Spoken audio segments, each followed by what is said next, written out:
friends, this is Aswani Sadnarjun. Friends, we have discussed some important topic of law of tort.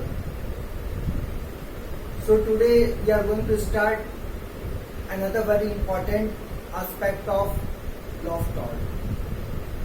That is vicarious liability.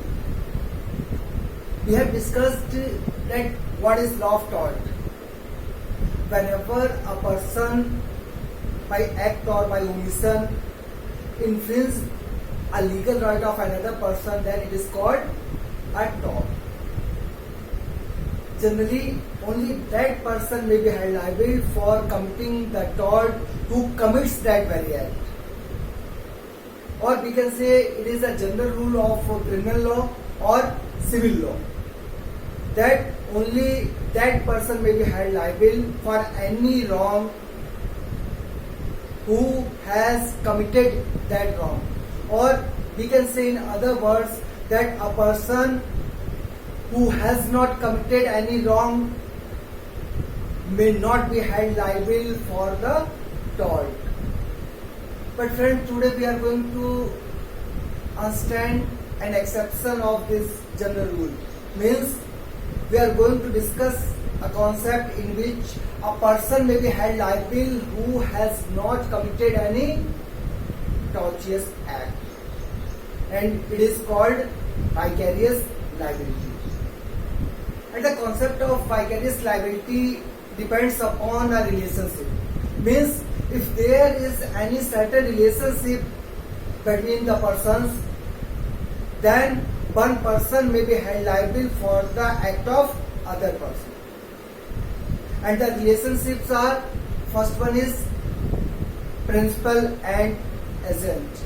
If the relationship exists between the parties, between the persons, the principal and agent, it means a principal may be held liable for the act of his or her agent.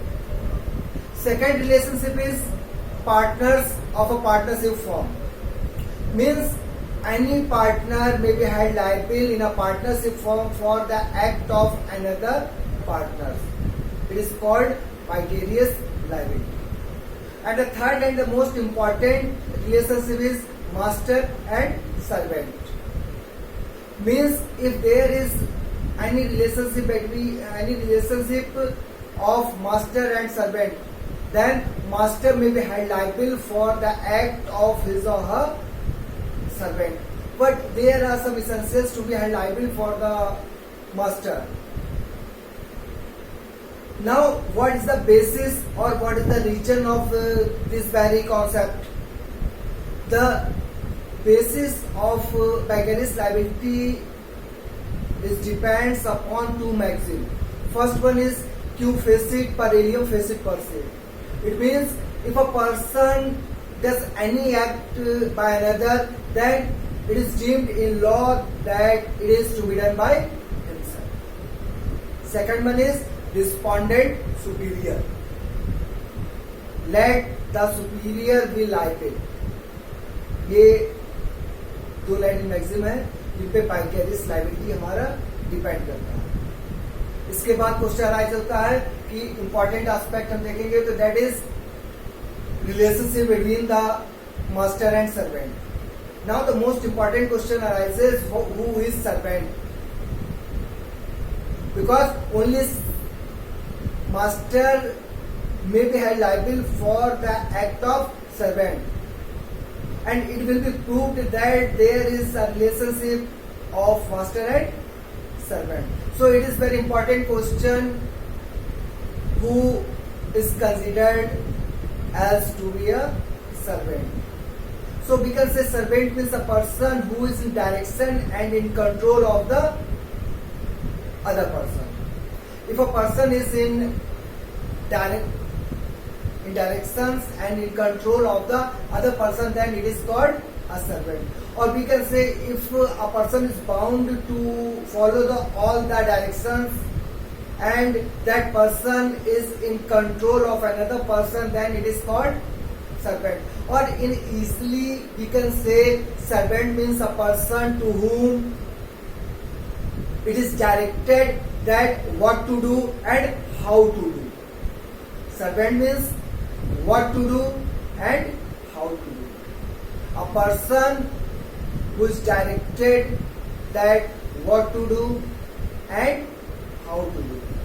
And the second person is independent contractor. Independent contractor means a person who is directed only what to do, not how to do. So, in vicarious liability, a person may be held liable for the act of other person if there a relationship exists. Relationship means principal and agent, partners in a partnership firm, and master and servant. Basis of the vicarious liability is two maxims, that is Q facit per area, facit per se, and second one is respondent superior. A master may be held liable if the wrong has been committed by the servant, first thing, and that wrong has been committed by the servant in the course of employment. If those essential elements have been fulfilled, then master may be held liable for the act of servant. This is the very concept of vicarious liability, and now we are going to discuss this concept in detail. So, start.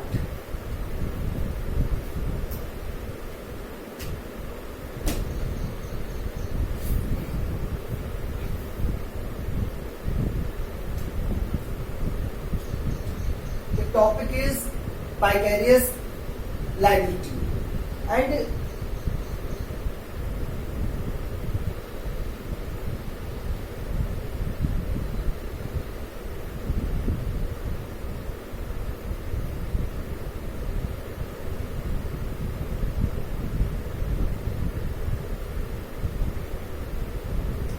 a meaning has been given of vicarious in Webster's dictionary, and meaning is a person who performs the act for another. A person who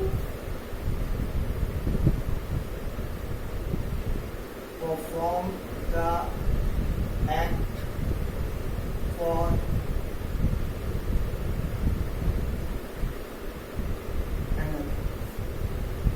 vicarious means a person who performs the act for another, and it has been provided in Webster's dictionary, or we can say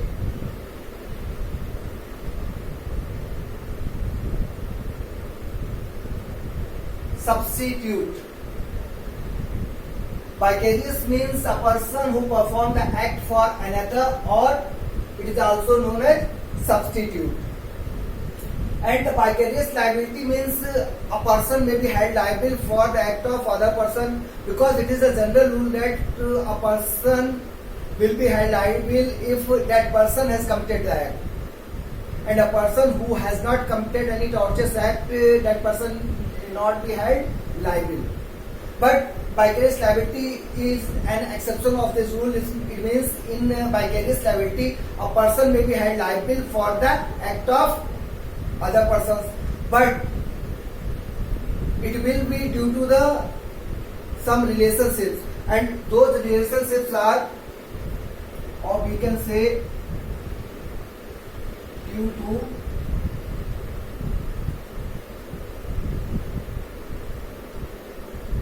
relationships, and those are first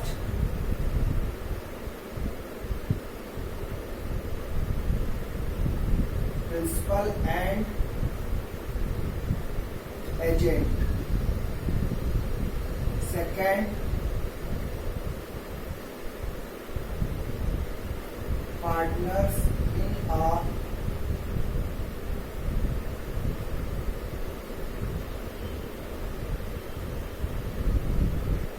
partnership firm, third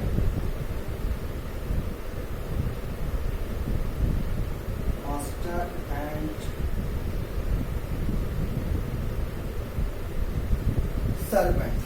vicarious liability depends upon the relationship, and relationship means principal and agent, partners in a partnership form, and master and servant.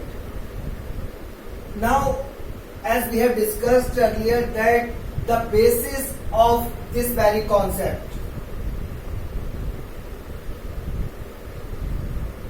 basis of vicarious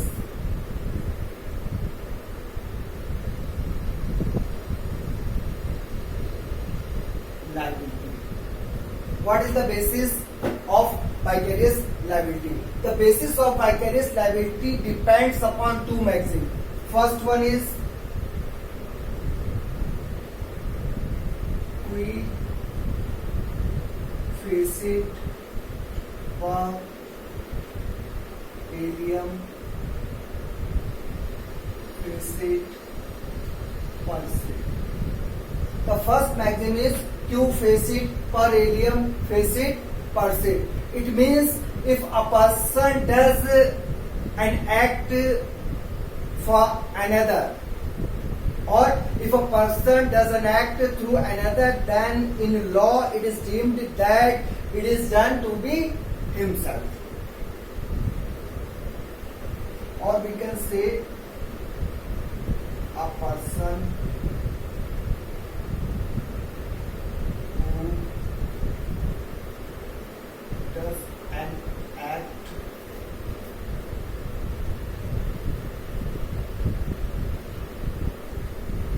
through another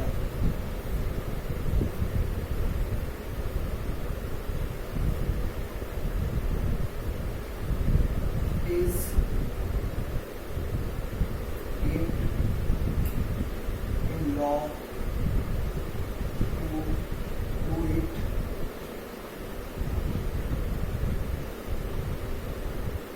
himself. The maxim is Q facit per alium facit per se, and it means a person who does an act through another is deemed in law to do it himself. अगर कोई person अपना काम किसी दूसरे से कराता है तो लॉ में ये माना जाता है कि ये काम इसने खुद किया. And the second maxim is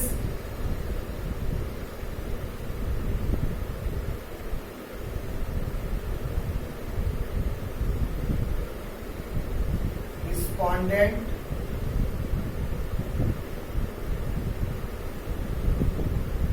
superior.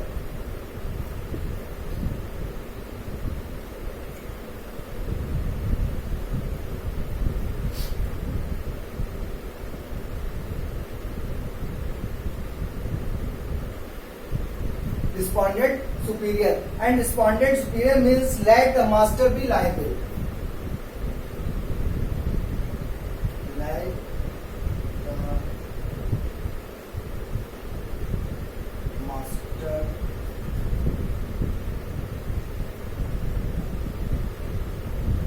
be liable. The whole concept of vicarious liability depends upon the two maxims. First one is Q facit per alium facit per se, and the second is respondent superior. Let the master be liable. Means that maxim provides that the liability must be beared by that person who is competent to bear that liability. अगर देखिए बहुत ही हम इसी words में इस concept को समझना चाहें तो जो वाइकेरियस लायबिलिटी है ये डिपेंड करती है रिलेशनशिप पे. और वाइकेरियस लायबिलिटी में क्या होता है कि एक पर्सन को किसी दूसरे पर्सन के एक्ट के लिए लायबिल बनाया जा सकता है. और ये लायबिल क्यों बनाया जाता है? एक रिलेशनशिप की वजह से. वो रिलेशनशिप क्या हो सकती है? प्रिंसिपल और एजेंट की हो सकती है, पार्टनर्स हो सकते हैं पार्टनरशिप फॉर्म में, और मास्टर और सर्वेंट की हो सकती है. बेसिस क्या है? बेसिस इसकी दो लैटिन मैक्सिम्स हैं, जिसमें फर्स्ट है क्यू फेसिट पर एलियम फेसिट पर से. इसका मतलब होता है कि अगर कोई पर्सन किसी दूसरे से अपना काम करवाता है तो लॉ में ये माना जाता है कि वो काम उसने खुद किया. दूसरा जो मैक्सिम है वो कहलाता है रिस्पोंडेंट सुपीरियर, कि जो पर्सन सुपीरियर है उसको रिस्पॉन्सिबल आप बनाइए. देखिए इसके पीछे लॉजिक है क्यों ऐसा किया जाता है, वरना आपको लगेगा कि एक के काम के लिए क्यों दूसरे को लायबिल बना दिया जाता है। फॉर एग्जाम्पल हमने ले लिया मास्टर एंड सर्वेंट। सर्वेंट के किसी भी काम के लिए मास्टर को लायबिल बना दिया जाता है। उसकी वजह यह है कि अगर मान लीजिए सर्वेंट हमारे जैसे ड्राइवर है, और ड्राइवर क्या है, सर्वेंट हो गया हमारा। अब ड्राइवर अगर सर्वेंट हो गया है तो इस कंडीशन में क्या होगा, उसकी किसी भी ऐसे एक्ट के लिए जो किसी के लीगल राइट का वायलेशन करता है, उसके लिए मास्टर को लायबिल बनाया जाएगा। उसकी वजह यह है कि एक तो ड्राइवर हो सकता है इतना गरीब हो, कोई इस पोजीशन में ही ना हो कि वो इस डैमेज को दे पाए। जब पता लगे इस डैमेज को दिया तो उसका परिवार जो है वो सब बेच बाच के भूख से मर रहा है। एक तो ये कॉन्सेप्ट होता है। तब भी आपको लगेगा कि फिर एक के काम की सजा दूसरे को क्यों दिया, इसका फायदा क्या होगा। इसका बहुत बड़ा फायदा है। फायदा यह है कि जब आप सर्वेंट रख रहे हैं तो आपको उसकी पूरी जानकारी करनी चाहिए। अगर आप किसी ड्राइवर को रख रहे हैं तो आपको देखना चाहिए ना कि उसके पास लाइसेंस है नहीं है, गाड़ी अच्छे से चला लेता है या नहीं चला लेता है।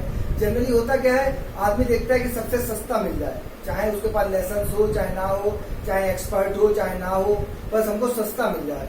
जब सस्ता मिलेगा तो वो क्या होगा, एक्सपर्ट नहीं होगा। जो एक्सपर्ट होगा वो अपने प्राइस लेगा अच्छे।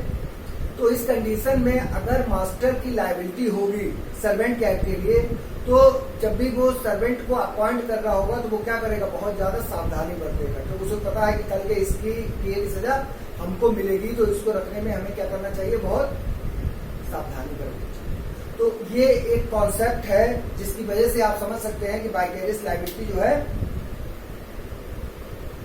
आई है। अब यहाँ आपने देख लिया कि रिलेशनशिप हमारी क्या है, प्रिंसिपल और एजेंट की है, पार्टनर्स इन पार्टनरशिप फॉर्म हो गया, मास्टर और सर्वेंट हो गया। ये मैगजीन्स हो गई जिसपे डिपेंड करता है। पैसिव डिक्शनरी में भी इन्होंने कहा है इसके बारे में।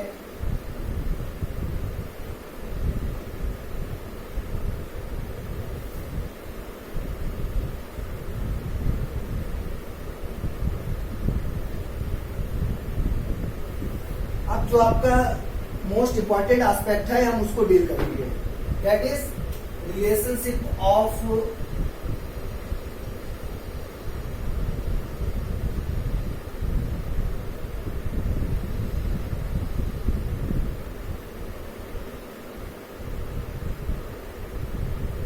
master and servant. And a master may be held liable for the act of servant only if the act has been committed by the servant. First essential element is act must be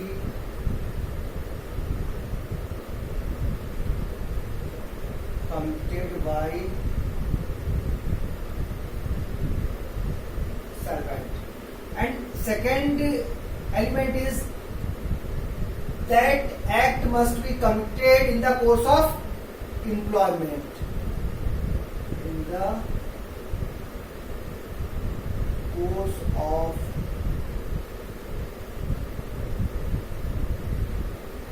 employment means to head liable to the master. The act which is wrongful act or tortious act must be committed by the servant, and that act must be committed by the servant in the course of employment. If the act has been committed by the servant but beyond the course of employment, then the master will not be held liable for the act of servant. Now the most important question arises, who is servant? What are the qualities of a person to be a servant? As we have discussed earlier, servant means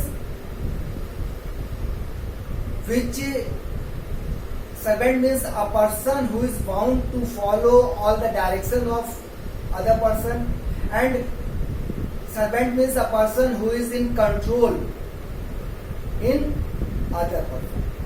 Or we can say a servant is a person who is directed to what to do and how to do. Means we can say that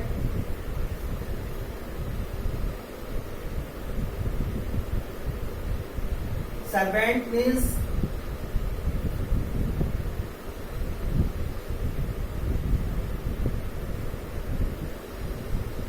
want to follow the directions and he is in control of other person. Or we can say servant means a person what to do and how to. If a person is directed to what to do and how to do, and he is bound to follow all the directions of another person, or we can say that person is in control of another person, then that person is called a servant. And the next term is independent contractor.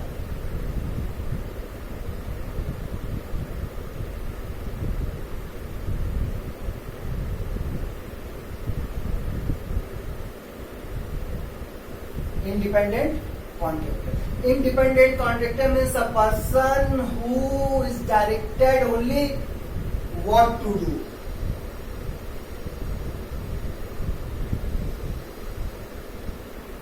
Or we can say that person is not in control of master or another person.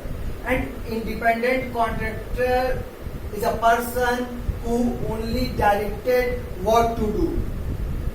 Servant को ये भी बताना होता है कि आपको क्या करना है और कैसे करना है. आप देखेंगे जब अपना ड्राइवर होता है गाड़ी पे तो मालिक क्या करेगा, उसको हर बार बताएगा हल्के चलो, तेज चलो, ये नहीं देखा, वो नहीं देखा, ऐसे नहीं किया, वैसे नहीं किया. क्यों? क्योंकि वो सर्वेंट है तो उसको क्या है, व्हाट टू डू और हाउ टू डू दोनों बताएगा. काम वाली अगर आ गई है, झाड़ू पोछा कर रही है, जबकि काम उसका है, लेकिन उसके सर पे खड़े रहेंगे कि ये इधर से करो, ये ऐसे करो, वो वैसे करो, ये ऐसे करो. अब आपने मान लीजिए अपना ड्राइवर नहीं है, आपने क्या किया, एक टैक्सी हायर की है कहीं जाने के लिए, तो टैक्सी का जो ड्राइवर है उसको आप बहुत ज्यादा डायरेक्शन नहीं दोगे, क्योंकि वो क्या होता है, वो इंडिपेंडेंट होता है. ठीक है. तो जनरली अ मास्टर और a person may not be held liable for the act of independent contractor. Master or a person may be held liable only if the relationship is between those persons is servant and master. But there are some exceptions in which independent contractor may a person may also be held liable for the act of independent contractor.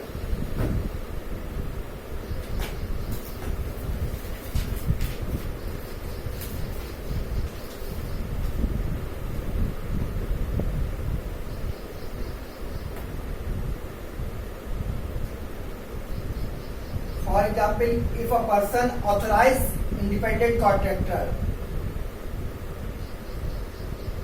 authorizes for illegal act.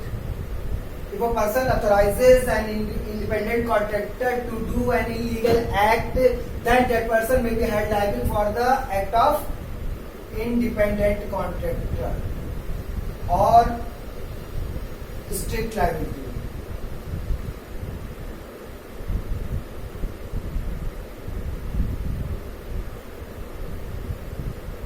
We will discuss later that there is a concept of strict liability, and under strict liability a person may be held liable for the act of independent contractor or in case of negligence.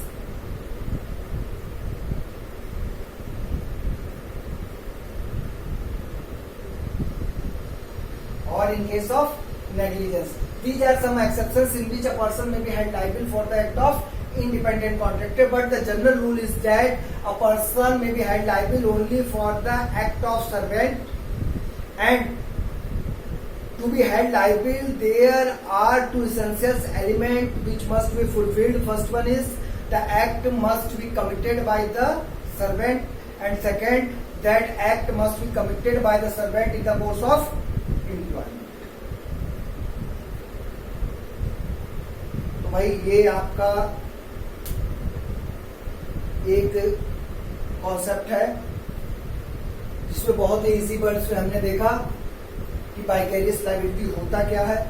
तो आपने देखा कि vicarious liability का मतलब होता है कि अगर किसी एक के काम के लिए लायबिल क्या करते हैं, किसी दूसरे पर्सन को बना देते हैं. अब ये लायबिलिटी क्यों दी जाती है इसको, कुछ रिलेशनशिप की वजह से. ये रिलेशनशिप क्या हो सकती है?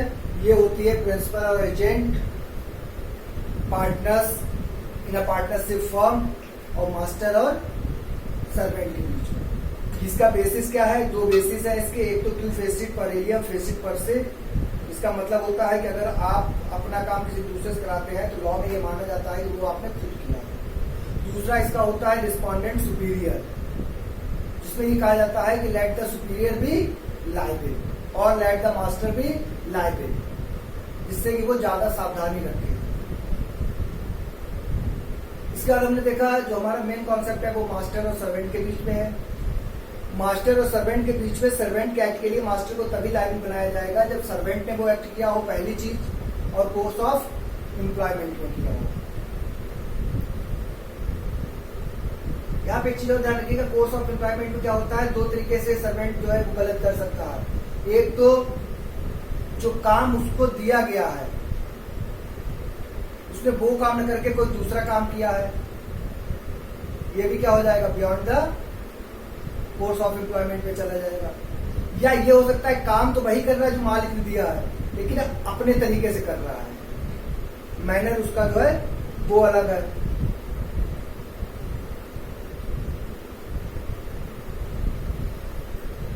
जैसे मान लीजिए एक मास्टर ने अपने सर्वेंट को काम दिया कि जाओ, और मिस्टर ए ने 1 तारीख को पैसे देने के लिए कहा था, आज तक 10 तारीख हो गई, अभी तक पैसे नहीं आए हैं। ए को मारो तोड़ो जाके उनसे पैसा लेके आओ जाके, चाहे कुछ भी करना पड़े, लेकिन पैसे वसूल के लाओ जाके। अब कुछ भी करने के लिए अगर ये कुछ भी कर देते हैं जाके तो क्या हो गया? मास्टर मालिक ने कहा इनसे गलत करने के लिए तो वो लायबल हो जाएंगे। मान लीजिए मास्टर ने केवल इनसे ये कहा कि जाओ मिस्टर ए को ले आओ जाके, उनसे पैसे आज वसूलेंगे। अब ये लेने गए हैं, और लेने गए हैं तो कैसे लेके आए हैं? उसको अपनी गाड़ी के पीछे बांध के और घसीटते हुए लेके आए, बोले लो आ गए ये। इस केस में क्या है? काम तो सही बताया था उसने, काम नहीं गलत बताया था कि उनको ले आओ जाके। तरीका क्या है? वो गलत हो गया। तो यहाँ चाहे मास्टर ने कुछ भी, उसकी गलती नहीं है, इवन देन मास्टर में भी हेल्ड लायबल। इसके बाद हम लोगों ने देखा कि सर्वेंट होता कौन है? सर्वेंट वो होता है जिसपे डायरेक्शन मानने के लिए वो बाउंड हो और जिसपे कंट्रोल हो दूसरे पर्सन का। या हम ये कह सकते हैं सर्वेंट वो होता है जिसे ये बताया जाए कि क्या करना है और कैसे करना है। दूसरा पर्सन होता है वो इंडिपेंडेंट कॉन्ट्रैक्टर होता है, उसको केवल ये बताया जाता है कि क्या करना है, कैसे करना नहीं बताया जाता है। अच्छा, ये इंडिपेंडेंट कॉन्ट्रैक्टर यहाँ पे हम पढ़ते क्यों हैं? पढ़ते इसलिए है क्योंकि जनरली एक पर्सन अपने सर्वेंट के एक्ट के लिए लायबल होता है, लेकिन इंडिपेंडेंट कॉन्ट्रैक्टर के लिए लायबल नहीं होता है। जैसे मान लीजिए हम अपनी गाड़ी से स्टेशन जा रहे हैं,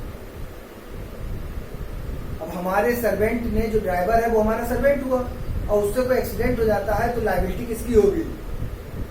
हमारी भी होगी। ठीक,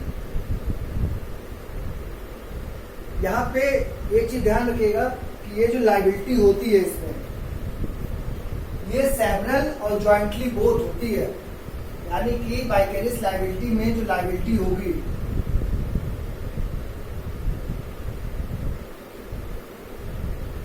वो कैसी होगी?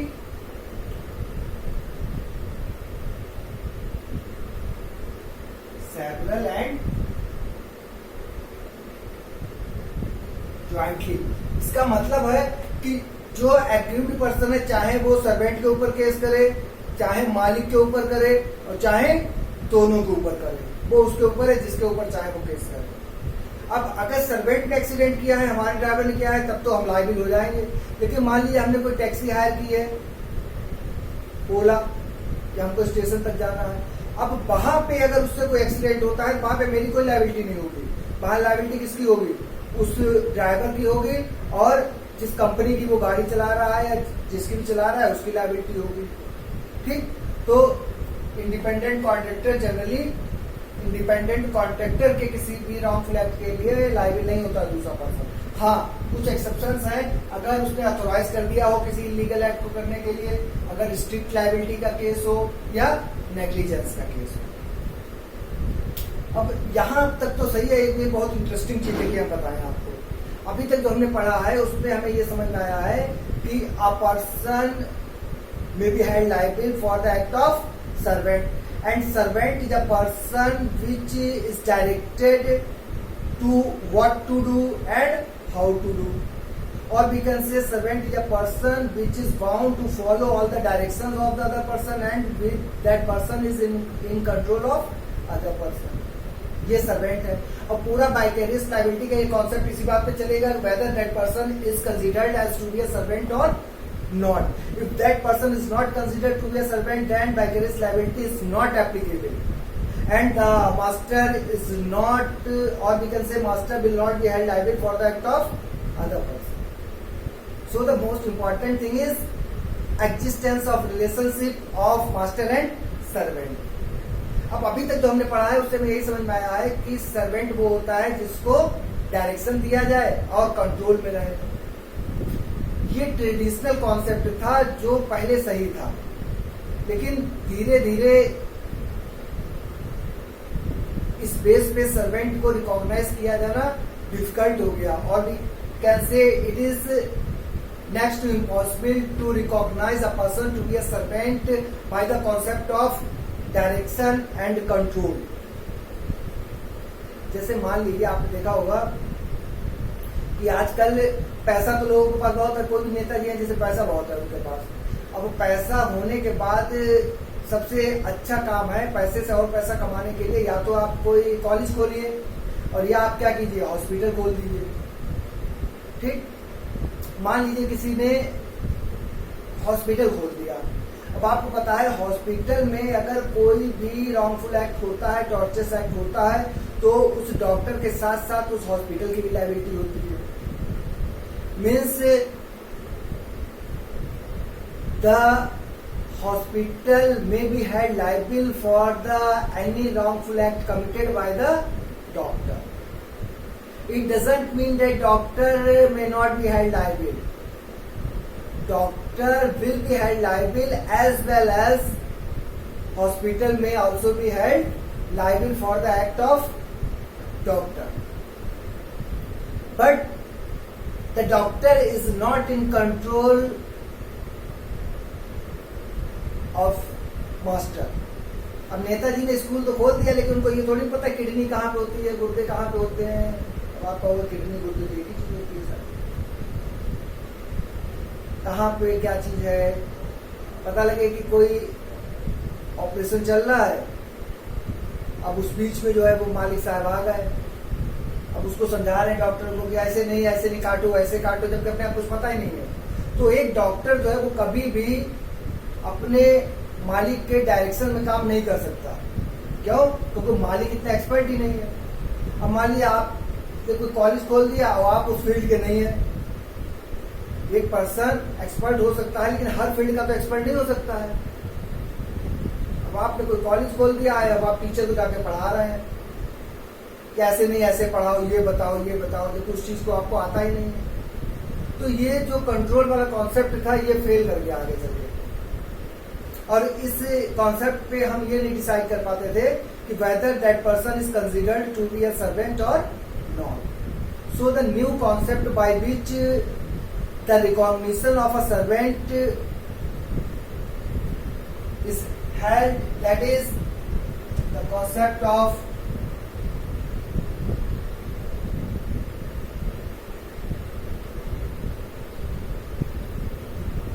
hire and fire।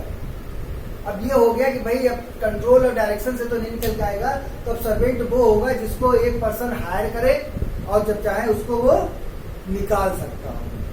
हायर कर सकता है, उसको निकाल सकता है, तो ये माना जाएगा कि वो क्या है, सर्वेंट है। दूसरा वाला क्या हो जाएगा, मास्टर हो जाएगा। अब कुछ बहुत इस पे छोटी छोटी सी चीजें होती हैं, बहुत छोटे छोटे से कॉन्सेप्ट है इस टॉपिक पे, उसको हम देखते हैं।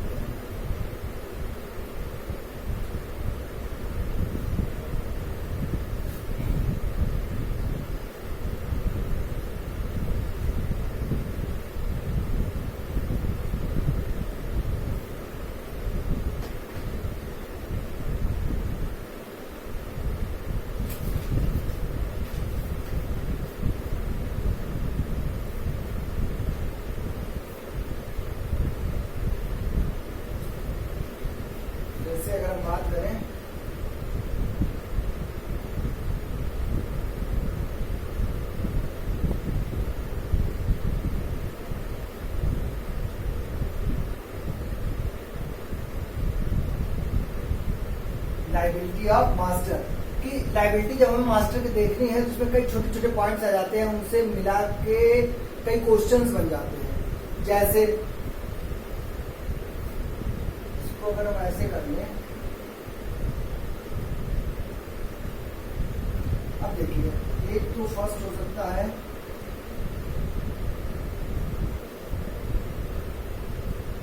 लायबिलिटी ऑफ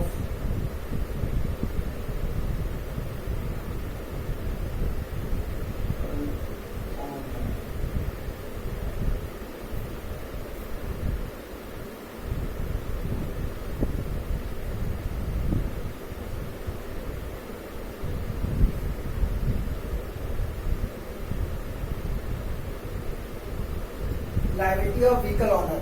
अब अगर जो ऑनर है उसकी लायबिलिटी कब होगी? ठीक, व्हीकल का जो ऑनर है उसकी लायबिलिटी तब होगी जब उसका सर्वेंट अगर चला रहा है।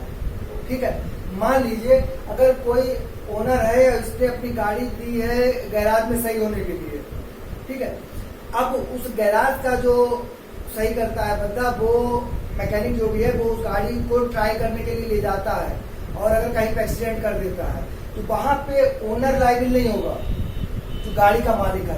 वहां पे लायबिल कौन होगा? जो मैकेनिक है वो, और जिस कंपनी के लिए वो काम कर रहा है, जो कंपनी या जो भी मालिक है उसका, जिसके अंडर में वो काम कर रहा है। ठीक है, तो वो लायबिल होगा, ओनर लायबिल नहीं होगा। ओनर केवल तभी लायबिल होगा जब इसका सर्वेंट कोई रॉन्ग सिलेक्ट करेगा। सेकंड आता है hospital cases.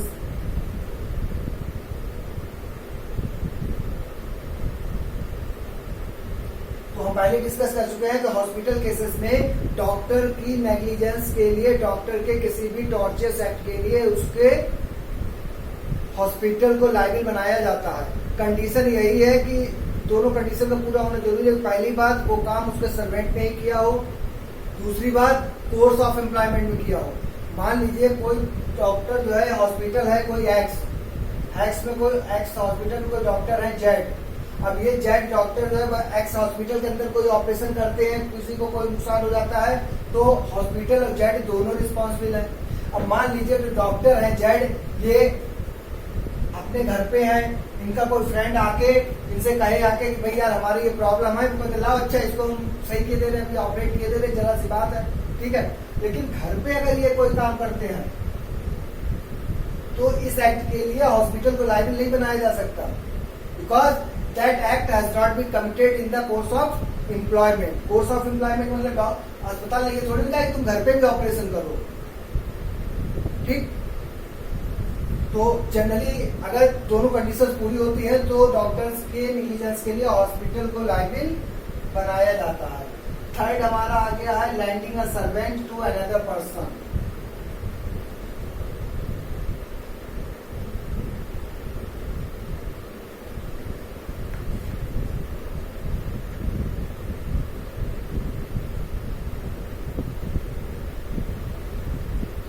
Landing a servant to another person. आपने देखा है लोग क्या करते हैं, दूसरे की गाड़ी मांग के ले जाते हैं और ड्राइवर भी साथ में ले जाते हैं। कभी कभी ऐसा होता है कि वो क्या करते हैं कि गाड़ी तो है उनके पास, केवल ड्राइवर ही अपने दोस्त से कर देते हैं या 2 दिन के लिए ड्राइवर भेज दे रहा। तो ऐसी कंडीशन में कौन लायबिल होगा? जिसके पास इस समय ड्राइवर है वो, या जिसका वो रियल में ड्राइवर है वो। तो इन केसेस में इन्होंने कहा है कि ऐसी कंडीशन में वो लायबिल होगा जो जिसके पास इस समय ड्राइवर है और जो उसको डायरेक्शन देने और कंट्रोल देने के कंट्रोल जिसपे बना हुआ है वो लायबिल हो जाएगा। फोर्थ आ जाइए,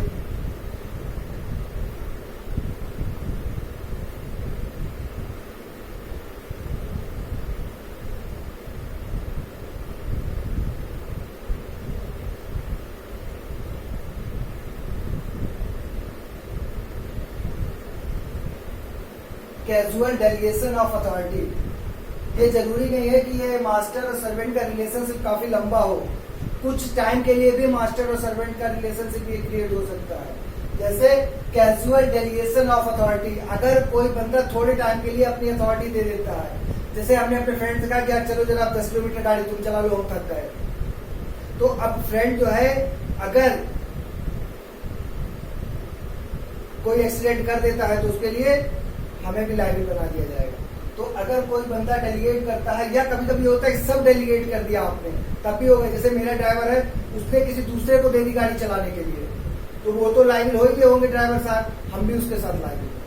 तो एक तो ये अलग अलग तरीके से केस पूछ लिए जाते हैं, और हर पॉइंट पे कोई न कोई लीडिंग केस भी है। लीडिंग केस क्या, इनके साथ एक केस है, तो आप किसी भी नोट से, किसी भी बुक से पढ़ेंगे, कॉन्सेप्ट आपका क्लियर है, ठीक है। और हर टॉपिक पे एक एक केस लो आप अपना ऐड कर लीजिए। अब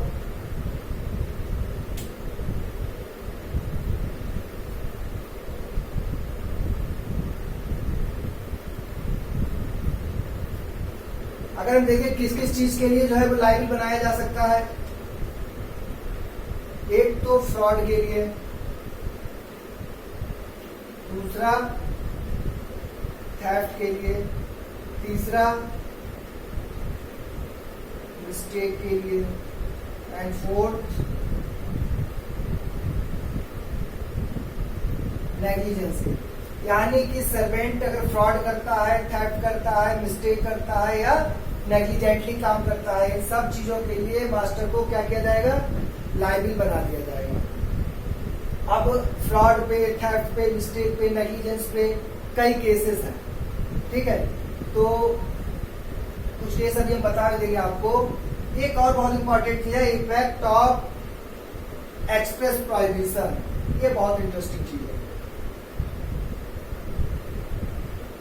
effect of express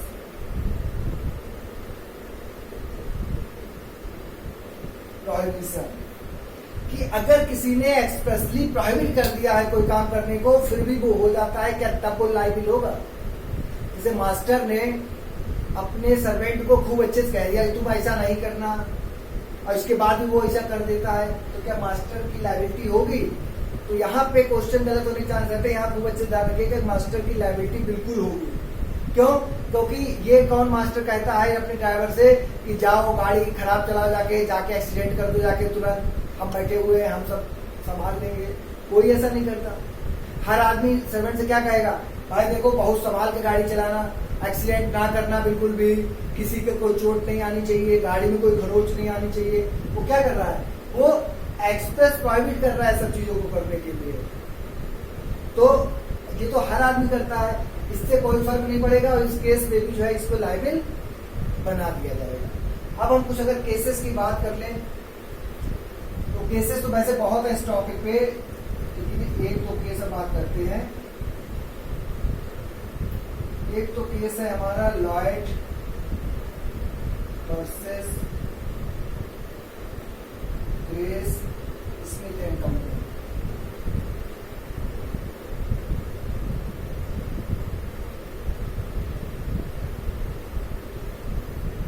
Lloyd versus grace Smith and company, ये आप ऐसे याद रखिए केस को, ओल्ड लेडी, इससे आपको ध्यान आएगा। इस केस में एक्चुअली क्या हुआ था, एक ओल्ड लेडी थी, उसके पास 2 कॉटेज थे, और ये जो लॉयड एंड ये ग्रेस स्मिथ कंपनी थी, ये क्या काम करते थे, ये लोगों को लीगल एडवाइस देते थे कि आपको कोई भी लीगल एडवाइस चाहिए हो तो आप मेरे पास आ जाओ। ये जो बेचारी लॉयड थी, एक ओल्ड लेडी थी, इनके पास 2 कॉटेज थी, तो लेकिन उस कॉटेज से इनको बहुत ज्यादा बेनिफिट नहीं हो रहा था। तो इन्होंने क्या किया, इन्होंने उस कंपनी के जो भी मैनेजर था, जो बैठता था, उससे बात की जाके, तो उसने कहा ठीक है हम आपको अभी तरीका बताते हैं और इससे आपका बहुत ज्यादा फायदा हो जाएगा, ठीक है। और उसने क्या किया, सेल डीड बननी थी इनकी, बोले इनको आप बेच दो और इससे पैसा बहुत मिल जाएगा आपको, क्योंकि इससे ऐसे और कोई फायदा नहीं होगा। अब ये तो बेचारी समझ रही थी सेल डीड बन रही है, उसने क्या किया, सेल डीड न बनवा के गिफ्ट डीड अपने नाम करवा दी। तो कोर्ट ने ये कहा कि उस पर्सन के इस फ्रॉडियस एक्ट के लिए जो कंपनी है उसको लायबिल बनाया जाएगा। ऐसे ही एक केस इस पे है, state bank of India versus Shyama Devi.